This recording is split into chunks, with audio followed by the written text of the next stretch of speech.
On the street, the same principle applies. Staying in your lane through the middle and exit of the turn is all easier with a later entry point.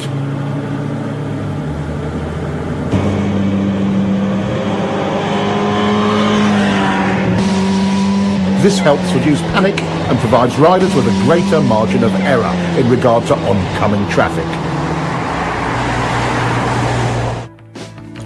The 11th and final aspect that is affected by our turn point is mid-corner lean angle correction. While they may seem like a fact of life, they're a common rider error that results from this same tech point: early turn entry.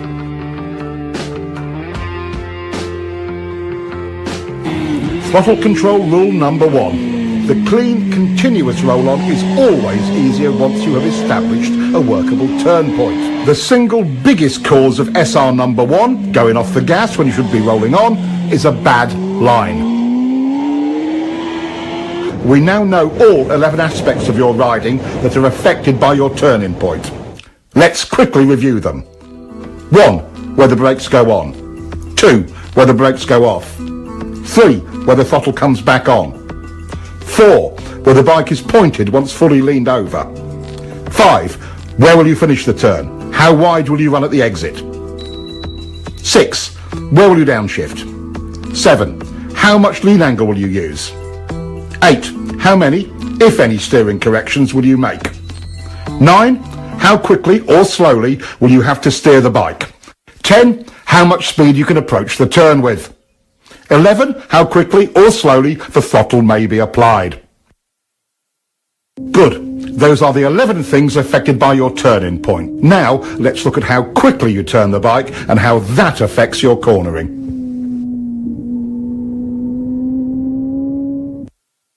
How quickly do you need to turn?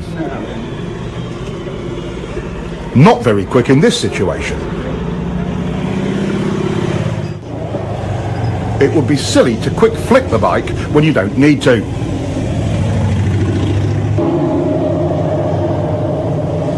Here's the perfect flick rate. Being able to get a quick, clean flick has many advantages.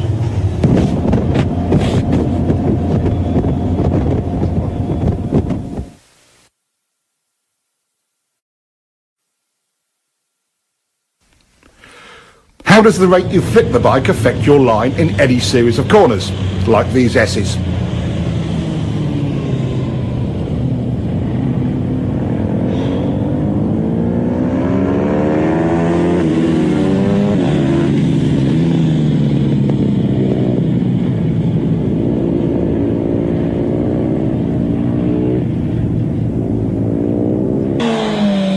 This rider's turn rate was too slow to get him on line to set up for the next corner. This rider makes the same approach, starts his turn at the same place and is running the same speed and with a quicker flick. His setup for the next turn is a perfect line and it will work exactly the same way for you.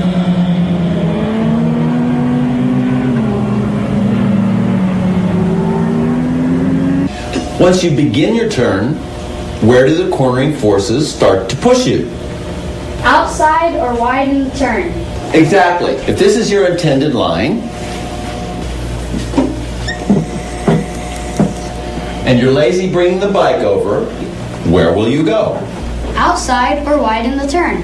So, if you flick the bike a little quicker, would it get on that line?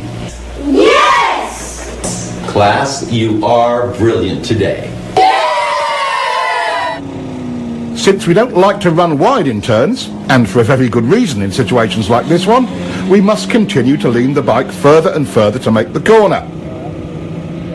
Lazy steering forces you to lean the bike more than is necessary, and you'll be leaned over longer. Let's compare.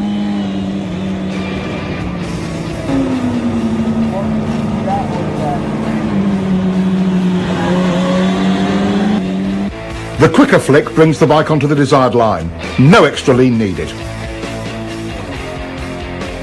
Look how much space he has on the outside of the turn.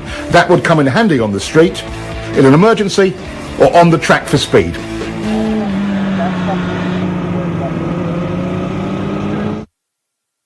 And look at the difference in acceleration.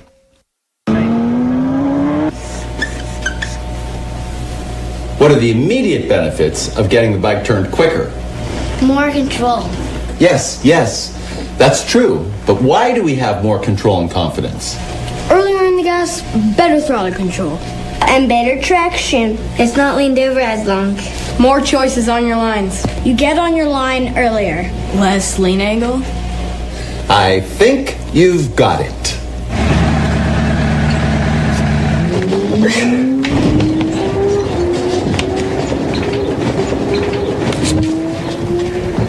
Are they even in school? Maybe that's a version of homeschooling, huh?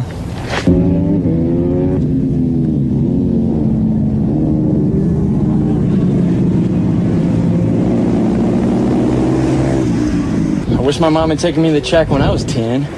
I'd be a world champion now. Yeah, you're right.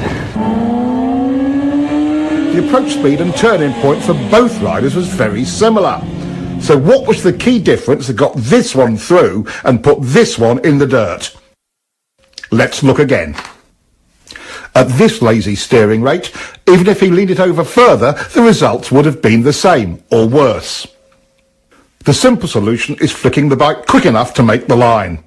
Now, what will happen when they increase their turn entry speed? His results would just get worse. With a higher entry speed than before, this rider still makes his line. It's quite simple. In turns like this, as the speed increases, so must your flick rate.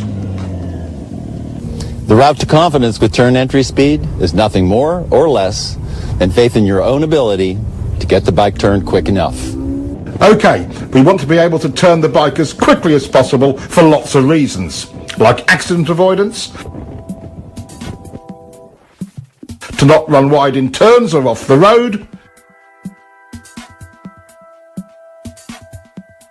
avoiding being late on the gas and adding excess lean angle.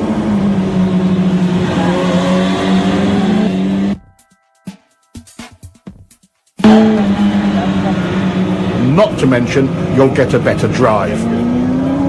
How do we make this possible? How do you become efficient with your steering? What works and what doesn't work? The plane of rotation of the bars looks like this. At a steep angle like this, half your input into the bars goes straight down and is a total waste of energy. At this angle, you're still only 75% efficient. Here, your input is in line with bar rotation and is 100% efficient.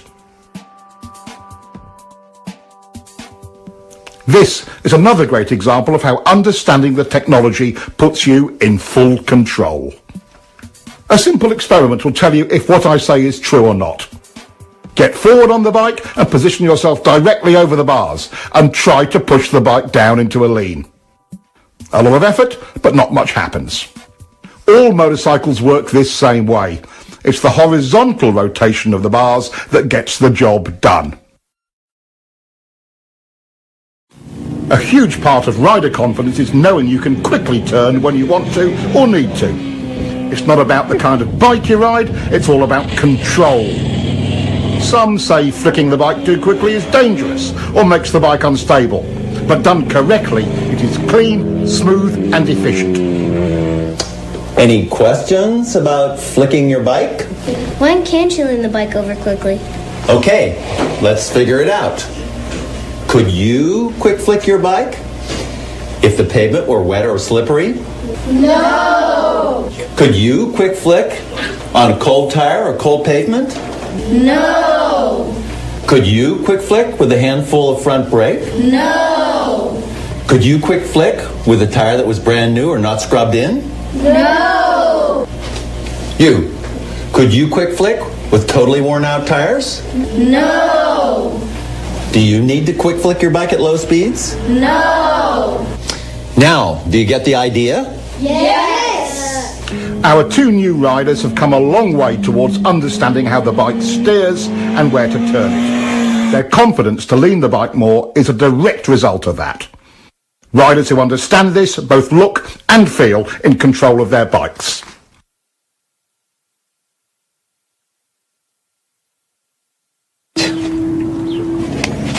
It's amazing. Once you understand the actual technology steering the bike, it totally changes your riding. Yeah, completely changed. I feel in control of steering the bike now. I know how quick to turn it. I know when and where I need to lean it. It's like I'm seeing the turns completely different now. My SRs are way quieter. It's so simple. Yeah, once you understand it. In double apex turns like this one, things can sometimes feel a little busy. Trying to maintain a continuous throttle roll-on only runs you wide, because it's really 2 turns. But the rider has more choices. Just roll the gas on a little bit and hold it there. Not horrible, but not really stable either. Get on the gas and then off to turn it for the second part of the turn, then back to the gas. But that only chops it up, doesn't it? He could go in hard and brake a bit, then on the gas again. That could work, but you'd better be super smooth. Okay, how do we do it? Timing is critical. Getting back into the throttle early stabilises the bike. Then, mid-corner, instead of rolling it off, he just stops rolling on. Here is where your body position comes into play in a big way. When you stop your roll-on, some weight transfers forward.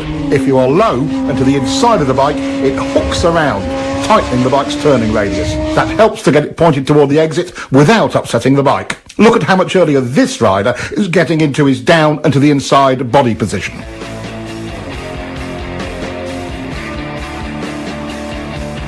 Here we see an average hang-off position.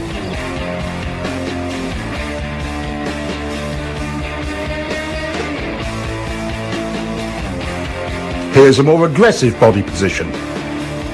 Notice he's able to hold a tighter line.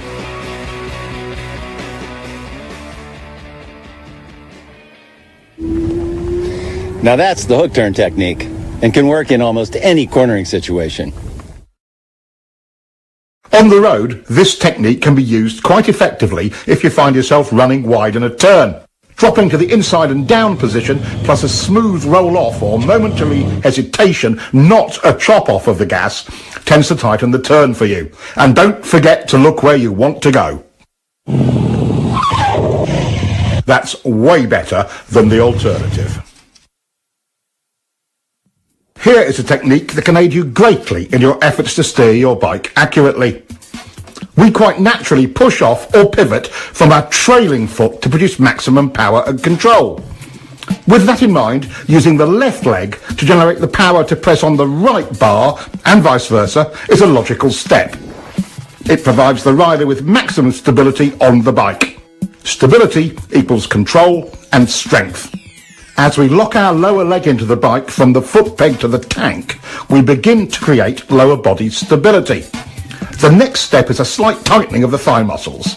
This locks the pelvis in position, which then provides a stable base for the whole torso. With the torso stable, the rider's ability to apply pressure to the bars is vastly improved. We call this pivot steering. You might call it power steering, because once you master it, it feels so easy to steer the bike. Work on your quick turn. It pays huge dividends in control and confidence in any situation on any bike. Now that we know what a turn point is all about, how often do you get it just right? Is it usually too early or too late?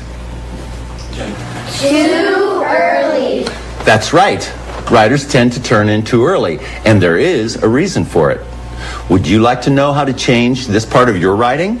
Yeah! Going where we look is an unfortunate survival reaction. In fact, it's SR number 5. For example, if this rider looks at the inside of his next turn, he will go there.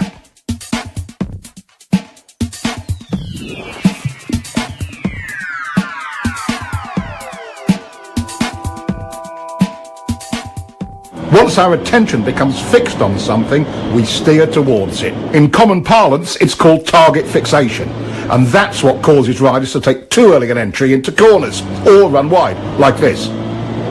We already know what the results of turning in too early are. Training yourself to look in without turning in is how we overcome this SR. We call it the two-step technique.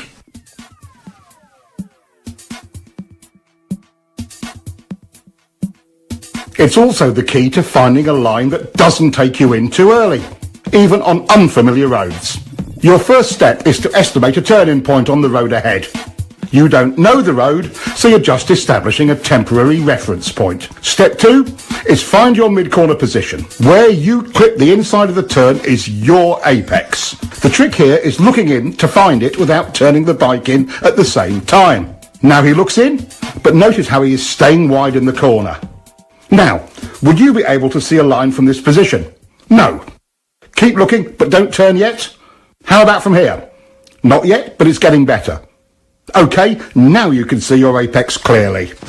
That's exactly where your turning point should be. Nothing provides more confidence than knowing you're on a good line, and it does wonders